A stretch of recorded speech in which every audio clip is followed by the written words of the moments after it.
성경 말씀 마가복음 2장 3절부터 12절에 있는 말씀입니다. 이제 마가복음에 들어와서는 어떤 의미에서 이 어둠의 세력과 빛의 세력으로 말미암아 일어나는 일들을 한번 더 깊이 생각해 보도록 하겠습니다. 예수님이 오시기 전에 제가 지난 시간에도 말씀을 드렸지만 예수님이 오시기 전에는 선지자도 없었습니다. 그러니까 그 말은 세례 요한이 나타나기 전에 약 400년 동안 어떤 선지자가 나타나서 하나님의 뜻을 전하는 일이 없었다 이 말입니다. 그리고 특별히 또 어떤 사람으로 말미암아 하나님의 말씀도 없었습니다.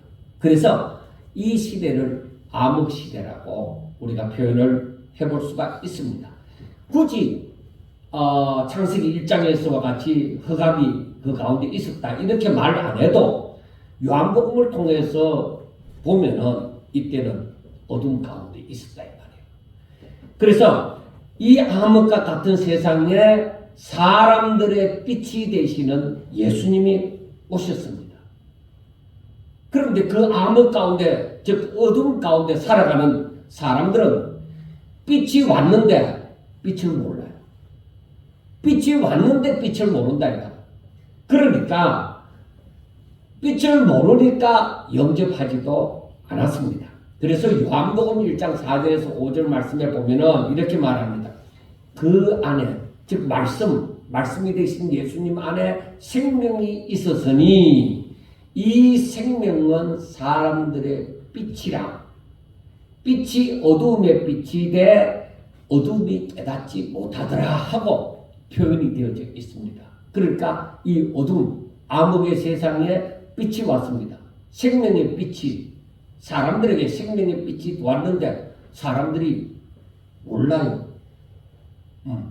그러니까 사람들이 이 빛을 받아들임으로 말미암아 이 빛의 인도함을 받을 생각을 전혀 하지도 않았다는 것입니다.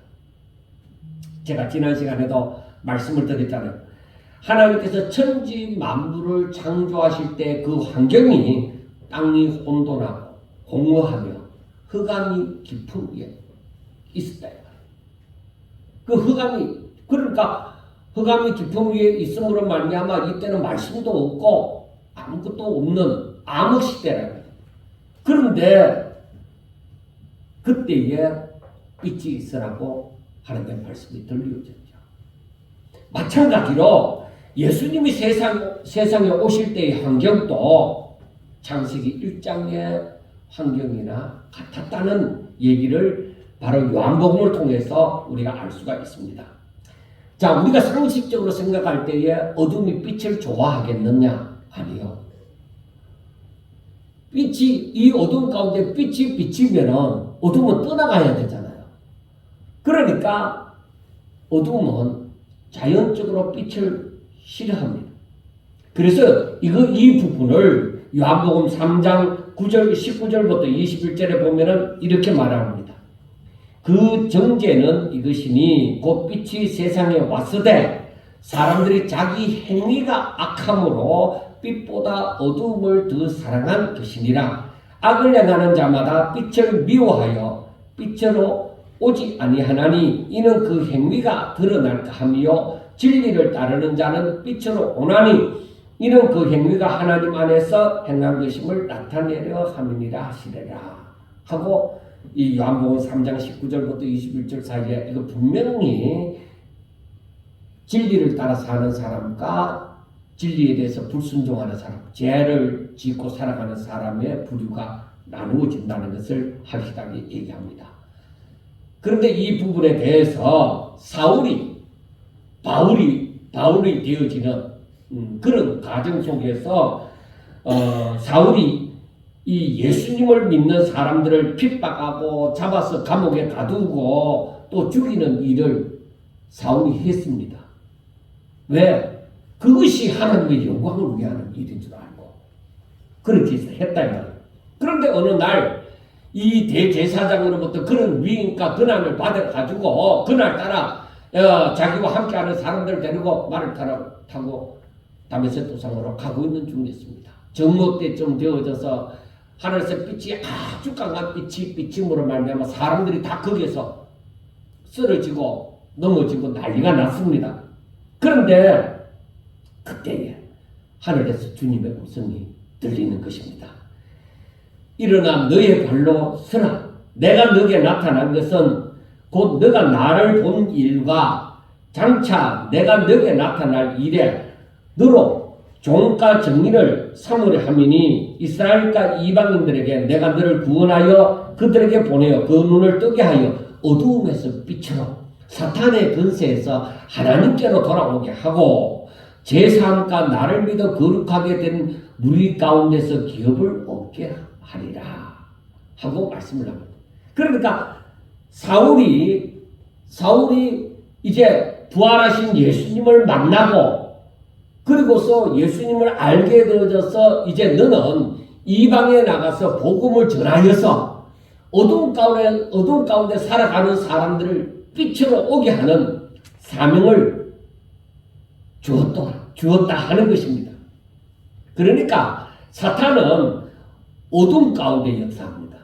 우리가 분명히 알아야 되는 게 사탄은 어두운 가운데 역사합니다. 그래서 우리가 빛의 활동을 하고 있으면 어둠이 역사하지 못하잖아요. 그래서 우리는 빛의 아들이라고 얘기하잖아요. 그리고 예수님이 너희는 빛이라고 얘기하잖아요. 그러니까 이 빛 가운데서는 어둠이 역사를 못해요. 왜? 흑암이 있는데 빛 가운데로 오면 자기 정체가 드러나니까. 그리고 어둠은 사라져야 되니까. 그러니까 사탄은 어두운 가운데서 역사를 하는 것입니다. 그러므로 이 사탄은 어두운 가운데서 역사하고 그 사람들로 하여금 그래서 그 어두운 가운데서 삶으로 사탄의 지배를 받고 살도록끔 그렇게 만들어가는 것입니다. 그래서 사람들로 하여금 하나님의 말씀대로 사는 것이 아니라 자기 마음과 이 육신의 욕망을 따라서 살도록끔 사탄이 그렇게 사람들을 미혹하는 것입니다. 그리고 어두운 가운데 있으면은 분별이 안 되잖아요. 뭐가 옳은지 그런지 생명의 길인지 뭐 사망의 길인지 그걸 분별이 안 되잖아요. 자기들이 하고 있는 것이 그 길밖에 모르니까 그게 사망의 길일 줄도 몰라요. 그러니까 자기 마음과 육신의 원함대로 살아가는 것이 뭐가 잘못되어졌느냐는 거예요. 사탄에게 완전히 그 사상이 지배가 되어 미혹이 되어져서 지배가 되어지니까 분별이 안 되는 겁니다. 그 사람들이 봐도 보지 못하고 들어도 듣지 못하는 그런 존재들입니다. 사람에게 왜 이런 일이 일어날까? 아니 학교 가서 공부도 요즘에는 대학까지 나오는 사람들 그 대다수잖아요. 그런데 어떻게 사람들이 그렇게 되어질까? 그것은 사람들이 다 죄인이기 때문입니다.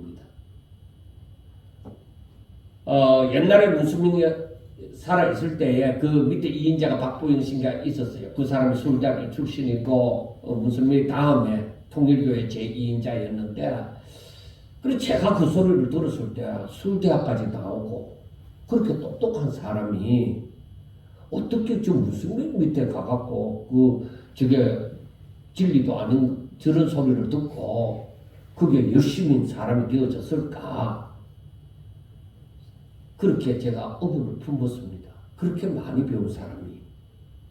그런데 제가 목회를 하면서 점점 더 이 교회에 대해서 알아가고 성경에 대해서 알아가다 보니까 아니 그런 사람들이 박보영 씨만 아니라 많은 거예요. 어떻게 저렇게 되어질까? 아니 예수 믿다가 또 이단에 넘어간 사람들이 있는 거야. 예수 믿다가 신천지에 넘어간 사람들 많잖아요. 그러니까 안상홍의 증인 저 하나님의 교회라 하는 저기에 넘어간 사람들 많잖아요. 예수 믿다가. 왜 그럴까요? 내 마음이 사탄에게 미혹이 되어버리면 완전히 딱 묶이져갖고 벗어나지를 못해. 그걸 영적으로는 소울타이라고 영혼이 묶였다고 해서 소울타이라고 얘기를 하는 거예요. 그러니까 완전히 거기에 묶여버리면은 자기가 스스로 이거 빠지지를 못해요. 완전 묶여버린 사람들은 그렇게 뭘 깨닫지도 못하고 완전 그 세계밖에 모르는 거예요. 그래서 그 사람들이 그렇게 무서운 거예요. 그러니까 그 사람을 상대로 해갖고 뭘 하려고 하지 마세요. 바울은 그러잖아요. 물에 들이지도 말라고 얘기하잖아. 그런 사람들은. 상존할 것이 없어요. 그 사람들은 아무리 그래도 그 사람들은 이미 사로잡혀 있기, 귀신에 사로잡혀 있기 때문에, 그 거짓의 영에 사로잡혀 있기 때문에 저들은 못 빠져나옵니다. 진짜 큰 어떤 일이 일어나면 모를까. 안 그러면 그 사람들은 더욱더 못 빠져나옵니다. 그래 그 사람들이 어떤 병에 걸린 것보다 더 무서운 거예요. 그런데 예수님이 이 세상에 오시는 것은 사람들에게 회개함으로 죄사함을 받게 하고, 그러니까 죄인이기 때문에 이런 일이 일어나니까 이 사람들이 죄사함을 받도록 만들게. 그러면 죄사함을 받은 건 죄인이 아니잖아요. 의인이 죄 없는 자가 되어지잖아요. 그러니까 그렇게 죄사함을 받게 해서 어둠에서 벗어나서, 그래 죄인들은 그 어둠 속에 살아가는데 죄사함을 받았으니까 어둠에서 벗어나서 이제 빛 가운데서 살아가도록 그렇게 하시기 위하여 예수님이 오셨다 이 말입니다. 그러니까 어둠을 지배하는, 그러니까 죄인들의 미혹해서 그 죄인들을 다스리는 그러한 가운데 있는 사탄이 예수님을 좋아할 리가 있겠습니까? 절대로 좋아할 리가 없습니다. 그리고 어찌하든지 사람들이 빛 가운데로 가려고 하는 사람들을 할 수가 있으면 끄집어 내려서 미혹을 해서 그 빛 가운데로 못 살아가도록 만드는 거예요. 자, 여러분들 생각해 보세요. 예수님이 이 땅에 오셨는데 40일 동안 금식하고 난 다음에 그 육신을 가졌으므로 줄이신지라 그 욕심이 약해 있잖아요. 그 틈을 타서 사탄이 와서 말씀이신 그 예수님을 미혹하려고 했던 그 짓을 보면은 어찌 죄인들이 거기에 미혹을 당하지 않을 수가 있겠습니까? 그렇게 사탄은 어떻게든 빛 가운데로 나아가려고 하는 사람들을 가로막는 거예요. 그런데 우리가 성경을 읽다 보면은 그 결론적으로 어떻게 되어집니까? 어둠이 이겨요, 빛이 이겨요. 빛이 어둠을 이기고 승리했다는 것을 우리는 알 수가 있습니다. 그게 바로 사복음서에 기록이 되어진 내용이죠.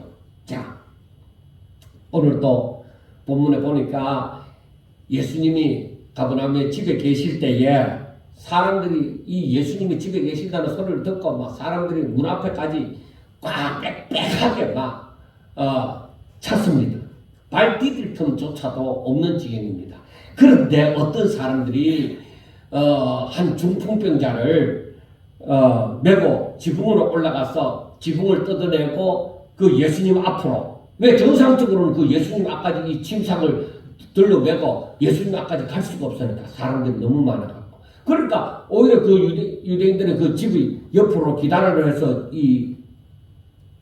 그 지붕에 올라갈 수 있도록 그렇게 집이 지어져 있단 말이에요. 그러니까 거기에 올라가서 이 나무를 뜯어내고 거기에 이제 침상이 내려갈 수 있도록 만들어서 그 침상을 예수님 앞으로 바로 내려가도록 그렇게 해서 달아내린 거죠.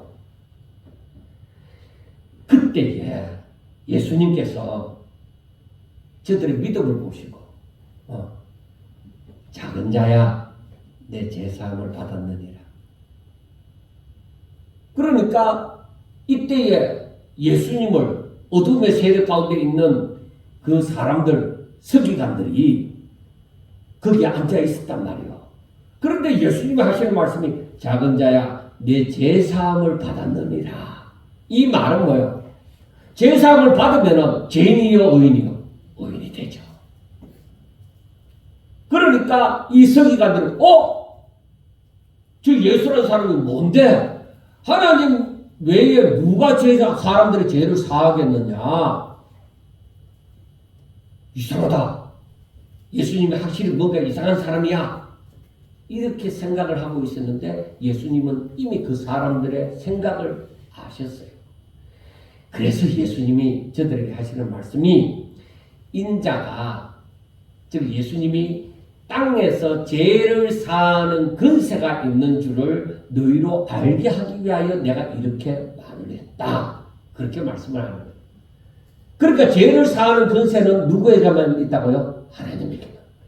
그러면은 예수님이 내 죄사함을 받았느니라 할 때 그 예수님은 곧 하나님이다 이 말이에요. 그런데 서기관들이 이 말을 들었을 때에 얼마나 화가 나겠어요. 당신 같은 사람이 무슨 하나님이냐. 그렇게 나오는 거죠. 자, 여러분 한번 생각해 보세요. 죄로 말미암아서 온 세상이 어둠 가운데 있고, 그리고 그 가운데 사탄은 이 어둠의 세상을 지배하고 있는데, 어느 날 난데없이 예수란 자가 나타나서 사람들의 죄를 사해버리므로, 이제는 어둠 가운데 살 필요가 없잖아요. 죄사함을 받은 사람이. 그러니까 죄를 사해버리므로 어둠에서 벗어나서 빛으로, 생명으로 들어가는 일이 일어났단 말이에요. 자, 이것을 안 사탄은 어떻게 생각할까요? 어떤 생각을 할 것 같습니까? 자, 여러분, 어둠이 차츰차츰 빛이 들어와서 밝아지면은 사탄은 자동적으로 자신의 영역을 잃어버리잖아요. 그리고 영역을 잃어버리니까 세력이 약해지잖아요. 그러니까 사탄은 어떻게 하든지 예수님을 처음부터 없애려고 했죠. 그러니까 예수님이 탄생했을 때도 뭐요? 헤롯으로 말미암아 2살 이하의 아이들을, 그 지경에 사는 그 2살 이하의 아이들을 다 죽이는 그런 일이 처음부터 일어난 거죠. 사탄은 예수님을 없애려고, 빛이신 예수님을 없애려고, 죄를 사하는 근세가 있는 예수님을 없애려고 그렇게 처음부터 그렇게 했던 것이죠. 그것도 여러분 잘 알아야 됩니다. 하나님을 믿는다고 하는데, 하나님을 믿는다고 말을 하지만은 어둠 가운데 미혹되어져서 어둠 가운데 빠져있는 사람들. 그러니까 자기들 말로는 하나님을 믿는다 하는데 사실은 어둠 가운데 사는 사람들. 이 사람들이 사탄의 졸개의 역할을 하는 거예요. 그러니까 그 사람들을 통해서 예수님을 죽이려고 하는 거예요. 그래서 원래 하나님을 믿는다고 하면서 사탄에 미혹된 이 사람들도 원래 메시아를 기다리는 사람입니다. 즉 예수님이 메시아인데 자기들이 예수님이 메시아인 줄 몰랐지만은, 그러나 이 사람들은 메시아를 기다리는 사람들이었단 말이에요. 그래서 왜 저들이 메시아를 기다렸느냐? 메시아가 오면 우리가 회복되어진다. 이렇게 포로로 잡혀오고 또 로마의 식민지 가운데 살아가고 여기에서 우리가 해방되어질 것이다. 메시아가 우리를 구원하리라. 그렇게 생각하면 메시아를 기다린 자들입니다. 그런데 사탄에게 미혹됨으로 말미암아서 오히려 메시아이신 예수님을 대적하고 결국에는 죽이기까지 하는 것입니다. 그렇지만은 세상에 나타나는 현상이, 사탄이 아무리 방해 공작을 하더라도 빛이 왔잖아요. 자, 빛이 왔으므로 사람들이, 빛으로 오는 사람들이 있고, 오히려 빛을 싫어하여서 더욱더 어둠 가운데 더 짙은 어둠으로 빠져들어가는 사람들이 있는 것입니다. 자, 일부 사람들은 예수님께로 돌아와서 제사함을 받고 하나님 앞에 영광 돌리고 하나님의 말씀을 순종하고자 믿음으로 사는 사람들이 있습니다. 그러나 여전히 어둠에 속한 사람들은 빛으로 오신 예수님을 무조건 배척하는 거예요. 왜? 내가 저 빛 가운데로 가기 싫다는 것이죠. 아까 읽었던 요한복음 3장에 있는 말씀처럼 저들이 이미 정죄함을 받았다. 왜? 자기에게 죄가 있음으로 말미암아 빛 가운데로 오기 싫은 거예요. 자기 죄가 드러날까 봐. 그러니까 그 사람들은 더욱더 빛을 싫어하고 대적하고 빛이 잘못되어졌다. 그런 식으로 얘기를 하는 것이죠. 그러나 저들이 아무리 그래도 예수님은 사람들의 빛이요 생명입니다. 그런데 사람들은 어둠에 빠지다 보니까 내가 어둠 속에 살아가는 사람들인데 빛이 비치면 사람들이 빛을 가리잖아. 그것처럼 눈이 부시고 빛을 가리잖아. 그래 빛을 싫어해서 더욱더 어둠 속으로 막 도망간다. 그리고 자기들이 사망 가운데 살아가고 있잖아요. 그런데 이 생명으로 사는 거 싫다는 거예요. 왜? 생명으로 사는 것은 하나님의 말씀을 듣는 거거든요. 그런데 사망 가운데 살아가는 것은 자기 마음과 육신의 욕망대로 살기를 원하는 거거든요. 그러니까 생명대로 살고 싶은 생각이 없는 거야. 왜? 내 마음과 육신의 원함대로만 살고 싶은 거예요. 그게 더 좋을 것 같다 이거죠. 그래서 예수님을 믿는다고 하지만은, 교회를 다닌다고 하지만은, 내 마음과 내 육신의 욕망대로 살고 싶은 사람들은 온전한 빛 가운데 갈 수가 없어요. 그런 사람들은 항상 사탄의 미혹에서 벗어날 수가 없는 거예요. 그래서 이런 사람들은 자기의 배만, 자기들의 욕심만 채우면 되는 거예요. 그래서 예수님이 이 세상에 왔을 때 빛으로, 사람들의 생명이 빛으로 왔는데 사람들은 그 욕망을 버릴 수가 없으니까 빛으로 가는 거예요. 예수님을 안 믿는 거예요. 내가 예수 믿으면 주일도 지켜야 되고, 요즘 같으면 주일도 지켜야 되고, 헌금도 해야 되고, 봉사도 해야 되고, 예수 믿는다는 것 때문에 하지 못할 게 너무 많은 것 같다 이 말이에요. 그러니까 내 육신의 욕망을 대로 살아갈 수가 없을 것 같다 이 말이죠. 그러니까 예수 안 믿어도 지금까지 살아왔는데 그 자기 자신이 죄사함을 받아야 되는 그 이유를 모르니까, 욕망을 생각하니까 예수 믿어도 내 욕심 채우고 싶은 거죠. 예수 믿어도 내 욕심이, 만약에 권력이면 권력을 가지고 싶고, 돈이면 돈을 가지고 싶고, 건강이면 건강을 가지고 싶고, 그 내 욕망을 채우고 싶어 하는 거야. 예수를 믿어도. 그러니까 사망에서 생명으로, 어둠에서 빛으로 옮기는 그 삶을 살고 싶은 것이 아니라 내 욕망을 채우고 싶은 거예요. 그러니까 거기에는 살아계신 하나님의 임재가 안 나타나는 거예요. 저들의 믿음이 죽은 믿음이기 때문에 믿음의 역사가 안 일어나는 거예요. 그들이 아무리 기도할지라도, 사탄이 응답을 하면 사탄이 그 미혹을 틈타서 응답을 할지라도 하나님의 응답은 없어요. 그렇기 때문에. 그래서 예수님이 이 땅에 오셨을 때 사람들은 이 빛이신 예수님을 싫어하죠. 더욱더 어둠으로 빠져들어가죠. 왜 그랬을까요?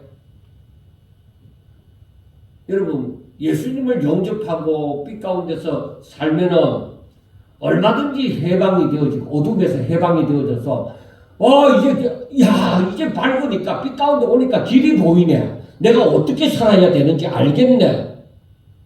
그렇게 되는데, 그렇게 살 수 있는데 그렇게 안 사는 거예요. 그리고 사망의 그늘에서 물고 뜯고 지친 삶을 살다가 빛 가운데서 진정 생명으로 들어오면은 이제는 사람을 불쌍히 여길 줄 알고 사랑을 베풀면서 살아갈 수 있는데 사람들은 그걸 택하지 않습니다.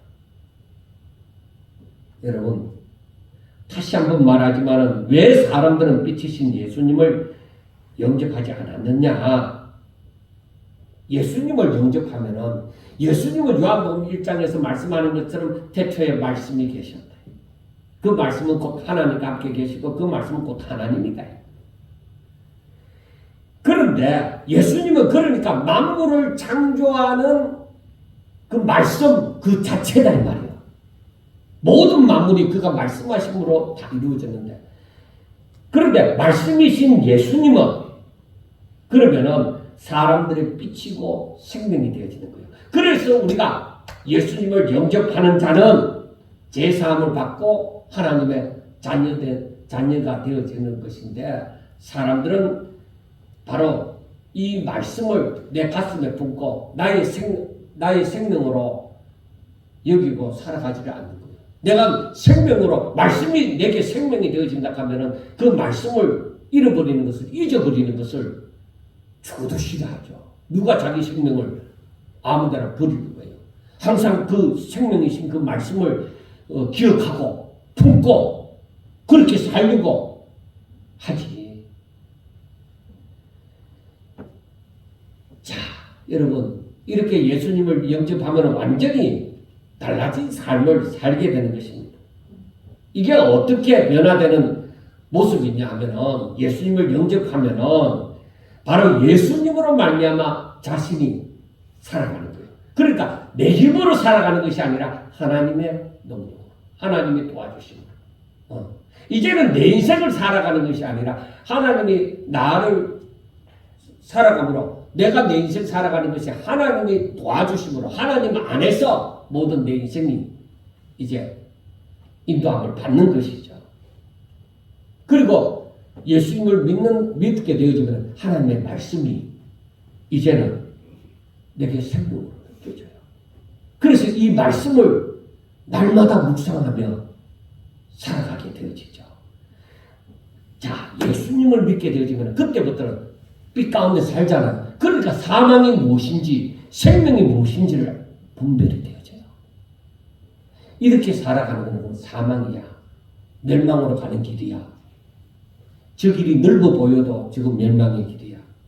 저 길은 좁고 협착하게 보여도 저기는 생명의 길이야. 그리고 예수님을 믿고 빛 가운데서 살면 이게 보여진다는 거예요. 어둠이 거치니까. 그러니까 어둠에 산다는 것이 어떤 모습이고 빛 가운데 산다는 것이 어떤 모습인지 알게 되어지는 거예요. 그래서 예수님이 가시는 곳마다 병자들을 고치고 뭐 이런 게 아니라 가시는 곳마다 진리를 선포하셨죠. 그래서 여러분 알아야 되는 것이 성경을 보면서 알아야 되는 것이 병 고치는 사역이 귀신을 쫓아내는 사역이 예수님의 사역의 중심이지 않습니다. 근데 사람들은 그걸 너무 좋아하거든요. 그러니까 막 제 자신도 한동안에 그랬습니다만 산에 올라가가 그때 기도원 바람이 많이 불 때 그 산에 올라가고 밤새 또 진짜 소나무를 붙잡고 그래서 소나무 붙잡고 그 뿌리가 뽑힐 정도로 기도해야 능력 받았다 하니까 정말 젊었을 때에 그렇게 산에 올라가가 부르짖고 그렇게 했지요. 근데 여러분 그 능력을 행하는 그것이 예수님의 중심 사역이 아닙니다. 예수님의 중심 사역은 바로 복음 전하입니다. 복음입니다. 귀신을 못 쫓아보내도 괜찮습니다. 내 능력으로 귀신을 못 쫓아보내도 괜찮고 병 못 고치게 해도 괜찮습니다. 그건 내가 하는 게 아니에요. 하나님이 하시는 것이죠. 그런데 사람들은 한동안에 전부 다 자기가 하는 것처럼 그렇게 얘기를 했죠. 귀신을 쫓아보내고 병자를 낫게 했다고 하나님 나라가 확장되는 게 아닙니다. 그리고 완전한 하나님의 나라, 천국에서는 귀신도 없고 병도 없고 고통도 없고 시기, 질투, 미움, 다툼도 완전한 하나님 나라에서는 없습니다. 그러므로 우리가 내 가운데 하나님의 나라가 확장되어져 가면 확장되어져 갈수록 사탄이 그 일로 말미암아 나를 괴롭히는 역사를 못 일으키게 돼. 자기 사람을 못 만드는 거예요.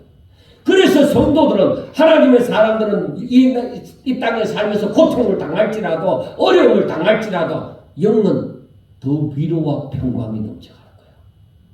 그게 다른 거예요.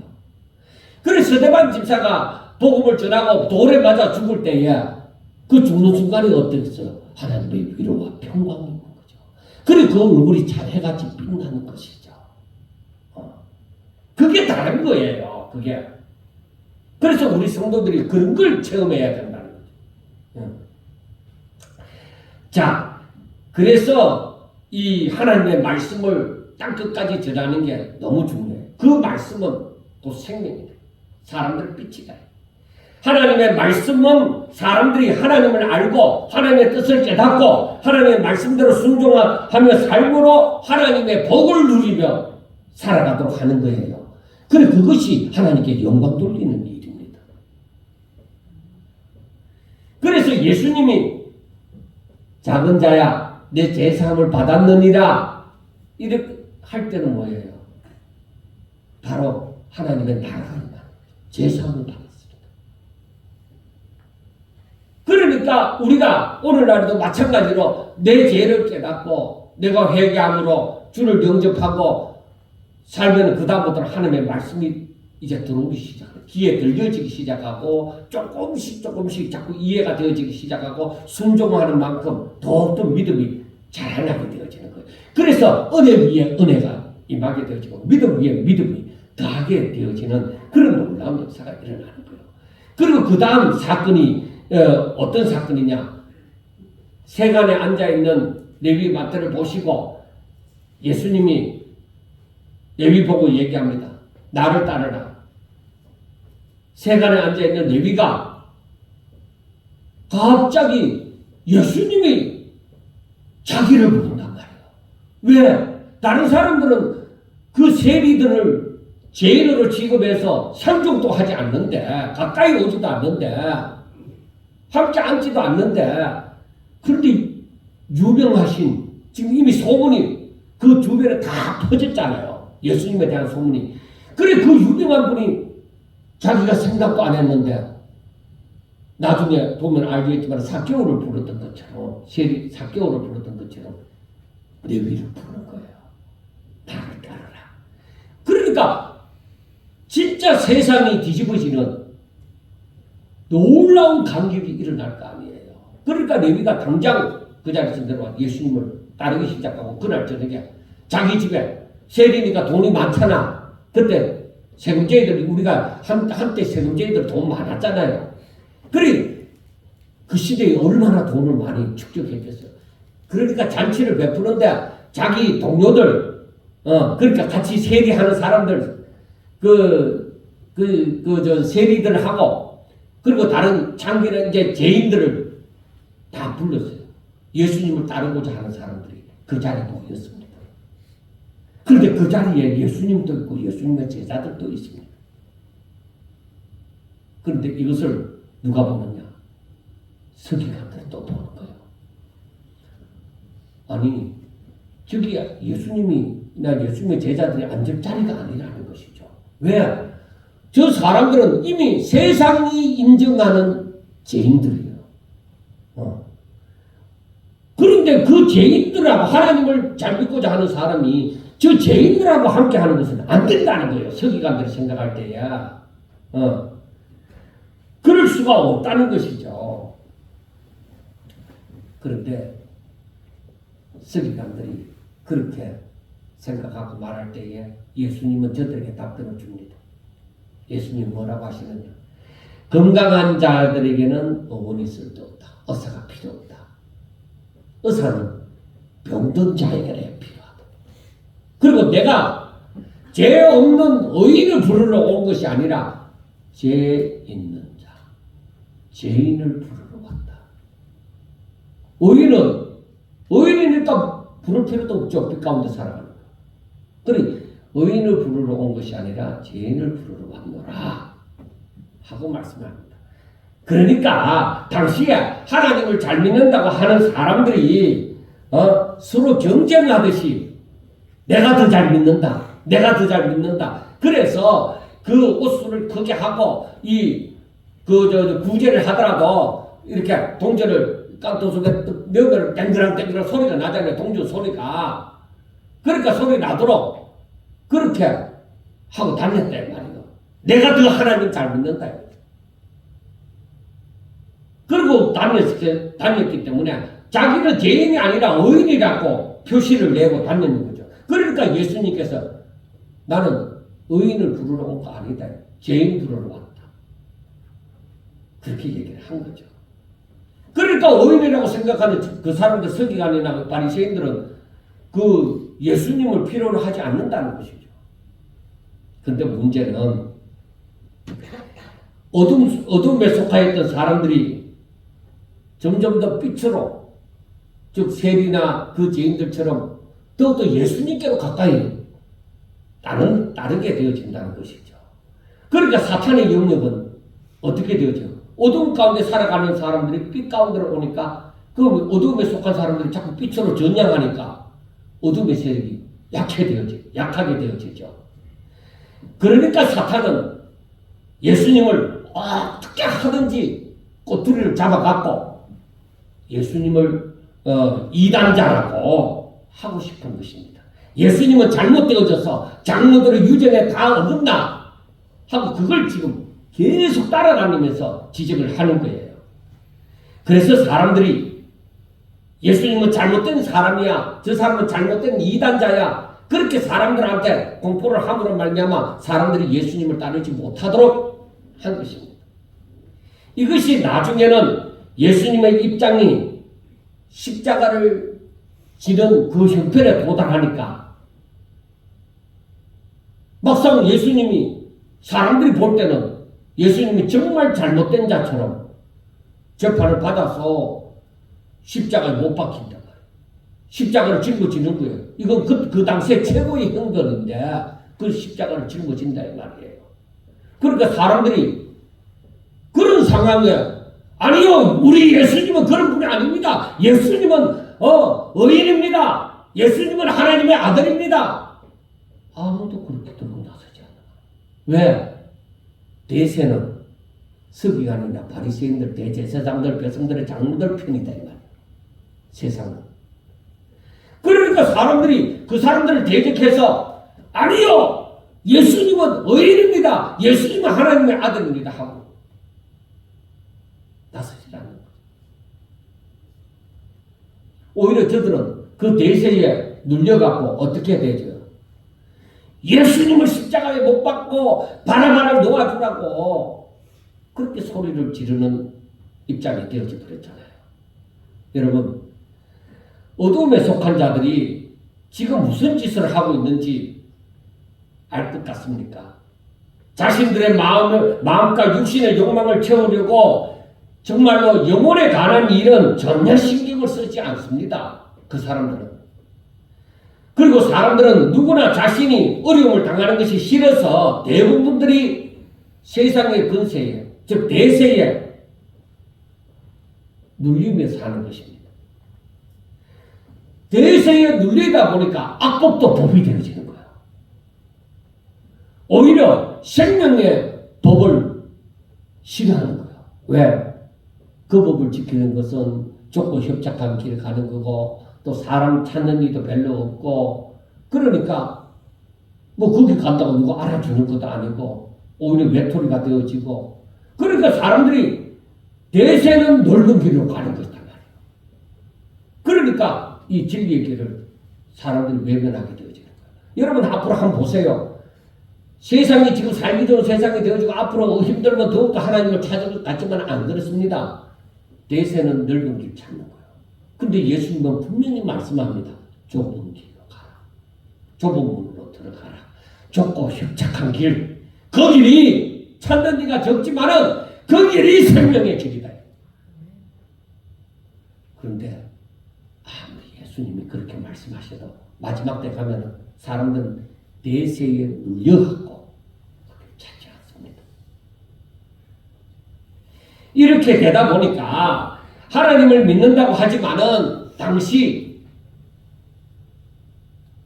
대세인 그 지도자들이 가르치는 그 법을 최고의 법으로 장로들의 유전을 최고의 법으로 여기면서 살았던 것입니다. 그래서 이들은 사람들의 빛으로 오신 예수님을 계속적으로 대적하는 것입니다. 왜냐하면 자신들이 바라볼 때는 예수님은 대세이지 않다 이 말이에요. 그러니까 예수님을 영접할 수가 없다는 거죠. 받아들일 수가, 인정할 수가 없다는 것이죠. 자, 여러분들 사람들이 바라볼 때에 우리는 지금 알고서 이렇게 성경을 보니까 그렇지 그 당시에 우리가 무리들, 백성들의 입장에서 한번 생각해 봅시다. 하나님도 아닌 자가 죄를 사하노라 하고 말하지를 않나. 그리고 일반 하나님을 믿는 사람이라고 하면은 세리나 저 죄인들하고 같이 앉지도 안 하고 식사도 하지 않는데 예수님이나 그 제자들은 그 죄인들하고 같이 앉아서 식사를 하지를 않나? 그리고 요한의 제자들이나 바리새인들은 일주일에 2번씩 금식을 하는데 이 사람들은 금식도 하지 않는다. 그러니까 뭔가 잘못되어졌다는 것이죠. 그러니까 사람들이 예수님을 더욱더 따르지 않습니다. 그래서 이 바리새인들이 와서 예수님에게 와서 왜 당신의 제자들은 금식하지 않습니까? 다른 사람들은 다 금식하는데 일주일에 2번씩 금식하는데 왜 이들은 금식하지 않습니까? 그렇게 얘기하는 거예요. 그래서 우리가 알아야 되는 게 바리새인이나 세리의 기도 그 비유에 보면은 그 바리새인이 얘기를 하죠. 우리는 전체 11조까지도 드리고 일주일에 2번씩 금식하고 하는데 세리는 그것도 안 한다 이 말이에요. 그러니까 저 뒤에서 숨어서 참 숨었다기보다 저 뒤에서 큰 소리도 못 내고 기도를 했던 것이죠. 근데 예수님이 왜 금식하지 않느냐는 그 질문에 이상한 답변을 하십니다. 뭐라고 하시느냐? 오늘 보면 그 19절과 20절에 보면은 혼인집 손님들이 신랑과 함께 있을 때에 금식할 수 있느냐? 신랑과 함께 있을 동안에는 금식할 수 없느니라. 그러나 신랑을 빼앗길 날이 이르리니 그날에는 금식할 것이니라 하고 말씀을 합니다. 자, 그 당시에 유대인의 사회에서 결혼식이 베풀어지면 결혼잔치가 일주일 동안 베풀어졌습니다. 그러면은 그 바리새인들이 할지라도 잔치 기간에는 자기 잔치에 그 해당되는 사람들은 그 일주일에 2번씩 금식하는 게 그 잔치 기간에는 면제되어졌습니다. 안 해도 됐습니다. 그런데 이 신랑 되신 예수님께서 주 나의 신랑 나 주의 신부 그렇게 우리가 그 노래도 하잖아요. 그래 신랑 되신 예수님께서 지금 제자들과 함께 하고 있는데 신랑과 함께 하고 있는 동안은 잔치 기간이라. 그 신랑과 함께 있을 때는 금식 안 해도 된다. 근데 나중에 신랑을 잃는 날이 온다. 그때는 금식하는 것이다. 이렇게 얘기를 한 거예요. 그런데 이걸 이 사람들이 서기관들 압니까? 이해가 됩니까? 이해가 안 되죠. 누가 신랑이냐 이거죠. 무슨 잔치냐는 것이죠. 그래서 예수님께서 다시 또 다른 비유로 뭐라고 하느냐? 21절과 22절에서 생배 조각을 낡은 옷에 붙이는 자가 없나니 만일 그렇게 하면 기운 새 것이 낡은 그것을 당겨 헤어짐이 더하게 되느니라. 새 포도주를 낡은 가죽 부대에 넣는 자가 없나니 만일 그렇게 하면 새 포도주가 부대를 터뜨려 포도주와 부대를 버리게 되리라. 오직 새 포도주는 새 부대에 넣느니라. 이렇게 비유로 말씀을 하는데 이 서기관들은 이해를 더 할 수가 없는 거예요. 무슨 소리냐 하는 것이죠. 왜냐하면 앞에 19절과 20절에서 비유에서는 예수님이 신랑이 되신다는 것과 그리고 뒤에 21절과 22절의 비유에서는 생배 조각은 사실은 복음을 말하고 그리고 낡은 옷은 율법을 비유한다. 그러니까 장로들의 유전에다가 이 복음을 같이 합할 수가 없죠. 그리고 이 율법은 죄를 정하기 위해서 사람들에게 죄를 깨닫게 하기 위해서고 이 복음은 뭐예요? 사람들을 살리는 것이다. 그 사망들 정죄함을 받은 그 가운데서 살리는 거예요. 이거 두 개가 같다고 얘기를 할 수 없는 거예요. 그 입장이 다른 거죠. 그래서 새 포도주나 낡은 가죽 부대 비유도 마찬가지입니다. 그런데 이 서기관들은 이걸 이해할 수도 없는 거예요. 그리고 또 이해를 한다 하더라도 장로들의 유전에서 예수님을 받아들일 수가 없는 것입니다. 왜? 오늘날도 마찬가지예요. 우리가 성경을 읽으면서 이해가 안 되어지면 우리가 안 받아들여요. 그냥 넘어가 버리지. 그러니까 당시에 이 사람들이 이 성경을 제대로 몰랐다는 것이죠. 하나님의 뜻을 제대로 몰랐다는 것이죠. 자, 그 다음 마지막 사건에 지나가면은 예수님의 제자들이 예수님과 안식일을 지나가면서 밀밭 사이를 지나가면서 밀리삭을 몇 개 꺾었습니다. 꺾어서 비벼갖고 불어가 먹었죠. 옛날에 그랬던 사람들이 있을 겁니다. 저는 그래 봤습니다. 나는. 그리고 별맛이 없어요. 사실 제가 먹어본 결과는 뭐 구워서 먹으면 조금 더 고소하고 그런 게 있지만은 그 별로 맛이 없었던 것 같습니다. 그런데 그 밀가 사이로 지나가다가 이삭을 자르는 일을 봤단 말이에요. 그러니까 바리새인들이 예수님께 말을 합니다. 보시오, 저들이 어찌해서 안식일에 하지 못할 일을 하나이까? 하고 말하니까 예수님께서 그 27절과 28절에 다윗에게 일어난 일을 말하면서 안식일이 사람을 위해서 있는 것이 아니라 사람이 안식일을 위해서 있다. 우리 여러분 이걸 조금 더 깊이 생각해요. 안식일이 사람을 위해서 있는 것이 아니라 안식일이 사람을 위하여 있는 것이고 사람이 안식일을 위하는 것이지 않다. 그러니까 중심은 뭐예요? 사람이라는 것이죠. 안식일 존재 자체가 사람 때문에 그런 것이죠. 제가 지금 몇 번째 그 우리나라 유명한 목사님이 그 하는 설교를 지금 같은 이 안식일에 대한 부분을 계속 설교를 하면서 제 마음이 좀 괴롭도록 만드는 분이 있는데 우리나라에서 유명한 분이죠. 여러분 안식일은 한 번 다시 얘기합니다. 안식일은 분명하게 알아야 되는 게 율법적으로 보면 안 돼요. 해석이 안 돼요. 우리가 창세기 2장에서 나오는 것처럼 일곱째 날을 안식하셨잖아요. 그날을 거룩하게 하고 그날에 안식하셨어요. 그리고 구약성경에 보면 안식일을 지키라고 얘기를 해요. 이 안식이 어디까지 가느냐? 천국까지. 진정한 안식을 누리는 천국까지. 이 의미가 있는 거예요. 그리고 이 안식이 점점 더 예수님께로 다가오니까 예수님이 뭐라고 얘기하는 거야? 내가 안식일의 주인이다. 그 안식을 주시는 분이죠.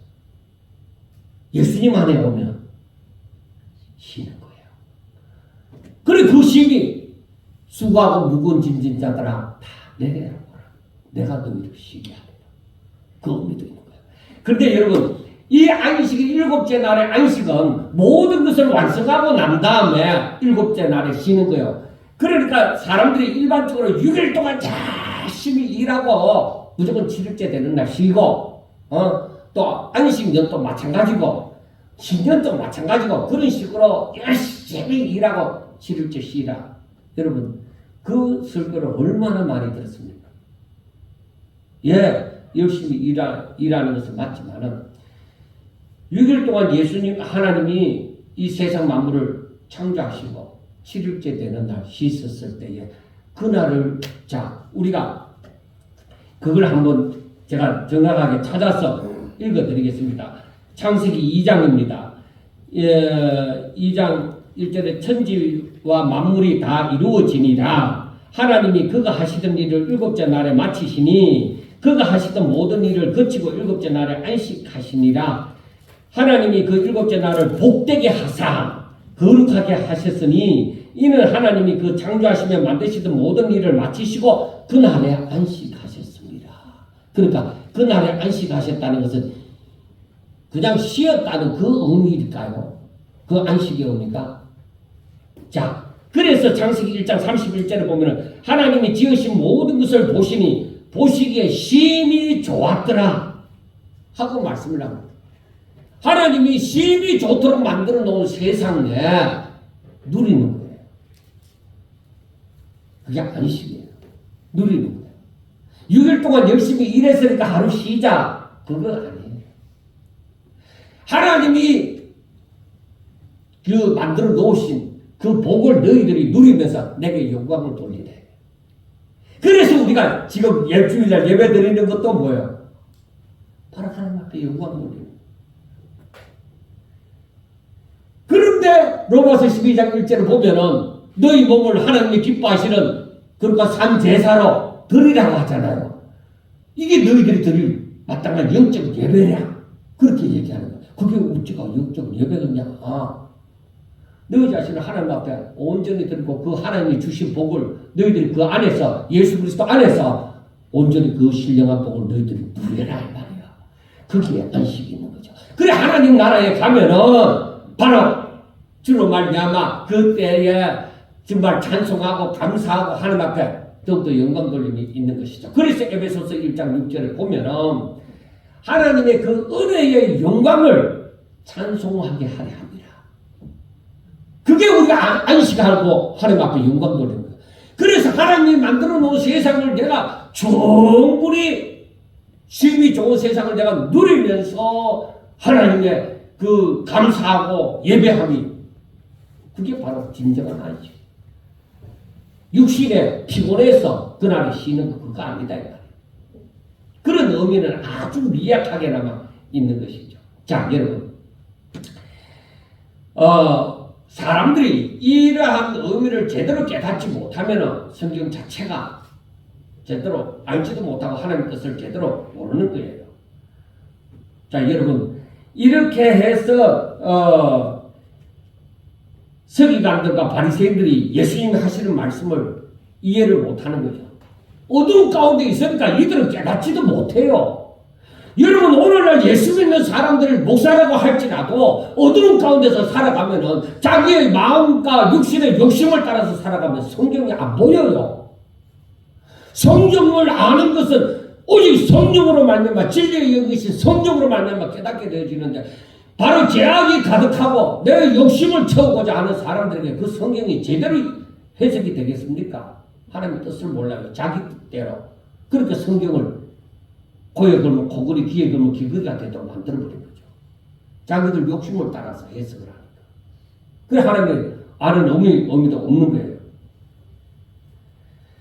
자, 예수님은 빛 가운데 계십니다. 빛이십니다. 서기관들과 바리새인들은 어디에 살아요? 어둠에 삽니다. 그러니까 생각하는 것과 행하는 것이 다 다르죠.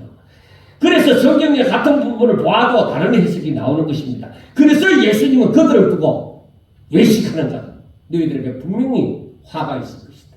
그 어둠 가운데 살아가면 나중에 분명히 어둠의 심판을 사탄과 함께하는 그 어둠에 살아가는 사람들을 심판을 받게 되어지는 것입니다.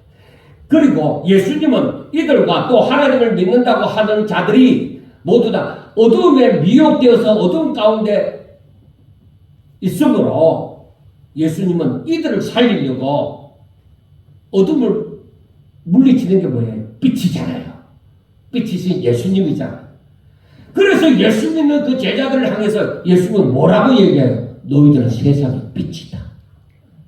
그러니까 너희들이 가면 어둠에 물러가게 돼 있단 말이에요. 할렐루야.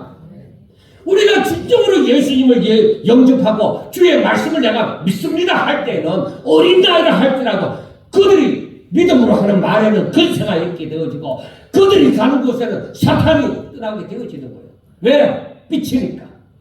빛이 가면은 자그마한 랩터리라도 비치면은 어둠은 물러 그 자리에 비친 곳에는 어둠이 물러가게 되어져 있는 것을 우리가 너무나도 확실하게 알잖아요. 어둠 가운데서는 아무것도 제대로 볼 수가 없고 분별할 수 없는 자들에게 빛을 비추어서 그래서 저들에게 저기가 길이 있네. 야 불이 있으니까 이제 뭐 어디가 어딘지 알겠다. 저기가 길이네. 저기가 생명이네. 그 빛이 들어와야 그걸 분별하는 거예요. 어두운 가운데 있는 사람들은 아무리 세계 인류 대학을 나왔다 해도 박사를 몇 개를 가지고 있다 해도 모릅니다. 성령이 저들 가운데 없습니다. 하나님의 뜻을 모르는 거예요. 그러나 어둠의 지배자인 사탄은 자신의 영역을 침범해서 어둠의 세상을 빛으로 바꾸고자 하는 예수님을 그래서 어찌하든지 없애려고 그렇게 우리가 앞으로 계속 보고 있지만 그렇게 예수님을 따라다니면서 죽이고자 하는 것입니다. 그래서 자기에게 미혹된 그 외식하는 종교 지도자들을 위시하여 그와 함께하는 사람들을 동원해서 예수님과 그를 따르는 제자들을 오늘날 성도들을 그렇게 박해하는 겁니다. 그래서 그 박해가 있습니다. 그래서 우리가 이 세상에서 무슨 일을 만나든지 예수님은 뭐라고 얘기했어요? 내가 세상 끝날까지 너희와 함께하네. 걱정하지 마라. 염려하지 마라. 근심하지 마라. 내가 세상 끝날까지 너희와 함께한다. 내가 너희들 불꽃 같은 눈동자를 지킬 것이다. 너희가 세상에서 환난을 당하나 담대하라. 내가 세상을 이겨버려.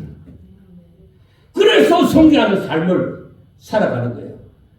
그래서 우리가 그 빛 가운데 살아가고 그 우리들을 향해서 그 말씀이 우리들 가운데 들어와 있으므로 빛이 가면 어둠이 물러가게 되어져 있는 거예요. 우리가 처음에는 믿음이 약할 때는 그게 진짜일까? 그렇게 될까? 사실 제 자신이 지금도 뭐 때로는 반신반의를 해요. 왜? 인간의 생각을 뛰어넘으니까. 내가 알기 싫은 내일 일을 어떻게 내가 알아요? 모르니까. 내일 무슨 일이 일어날지 어찌 알아요?